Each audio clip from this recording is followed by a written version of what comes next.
هادشي اللي غادي نعاود لكم دابا يقدر وقع عليك انت اولا انت اللي كتفرجي في هذا الفيديو، ولكن بغيتكم تفرجوا في الفيديو من الاول حتى الاخر باش تفهم الموضوع مزيان.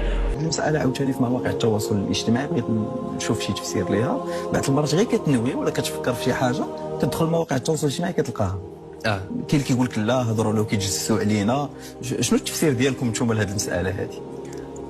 انا نقدر نقول ان لي زالغوريثم ديال التطبيقات كيف ما قلت لك راه ولات قويه بزاف، والناس اللي كيجيريوها هما ناس اللي قراو علم النفس، قراو داكشي متقدم بزاف.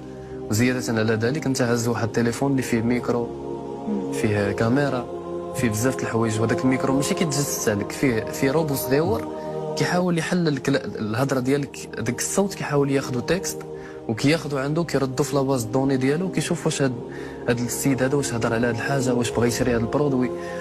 وصراحه ما كرهت انه تبارطاجيو هذا الفيديو. السلام عليكم ومرحبا بكم في فيديو جديد. كما شفتوا في العنوان الاخوان، هذا الموضوع اللي صراحه كنت غنهضر عليه شحال هادي ونعرف هذا الشيء واش بصح ولا لا، لان ضروري اي واحد فيكم غيوقع عليه هذا الشيء.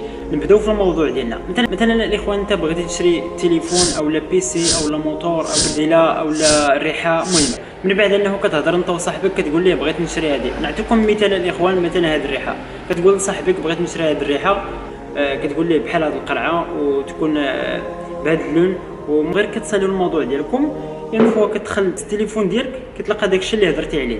مثلا هضرتي على هذه الريحه، يلاه كتدخل التليفون ديالك كتلقى ديك الريحه اللي هضرتي عليه.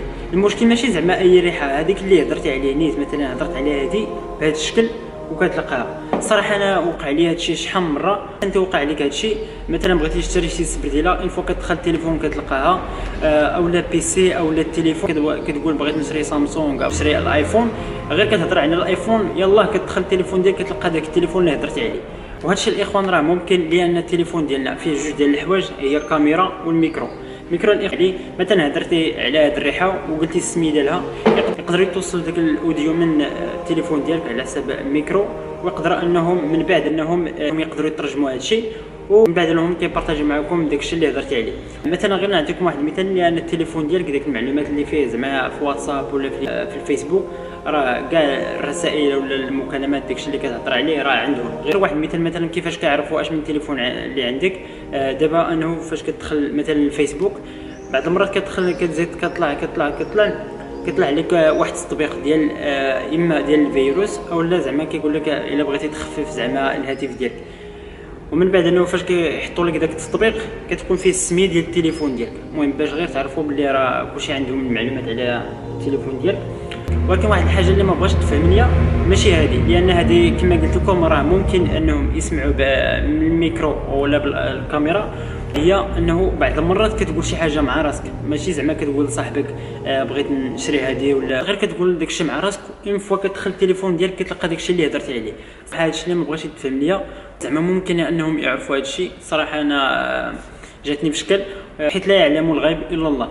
هذا هو الموضوع ديالنا الاخوان، وقلت انني نبارطاج معكم هذه المعلومه. بزاف ديال الناس وقع عليهم هذا الشيء، حيت انا ماشي مره ماشي جوج، بعض المرات كنبغي غير نشري شي حاجه، مثلا بغيت نقلب على شي سبرديله ولا شي تليفون ولا شي حاجه، كندخل زعما لجوجل اولا كندخل في الفيسبوك نقلب عليه.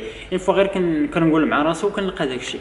نتمنى يعجبكم الفيديو وخلي معك واحد اللايك وبارطاجي الفيديو مع الاصدقاء ديالك. وما كرهت الصراحه كلشي انه يهجم البراز ديال التعليق، اشترى ليه حتى هو بحال هادشي، يقول لنا انت تفرجتي حتى لهنا، ما تنساش انه تبارطاجي معك الفيديو. نتلاقاو في الفيديو الجاي ان شاء الله. المساله عاوتاني في مواقع التواصل الاجتماعي بغيت نشوف شي تفسير ليها. بعض المرات غير كتنوي ولا كتفكر في شي حاجه كتدخل مواقع التواصل الاجتماعي كتلقاها.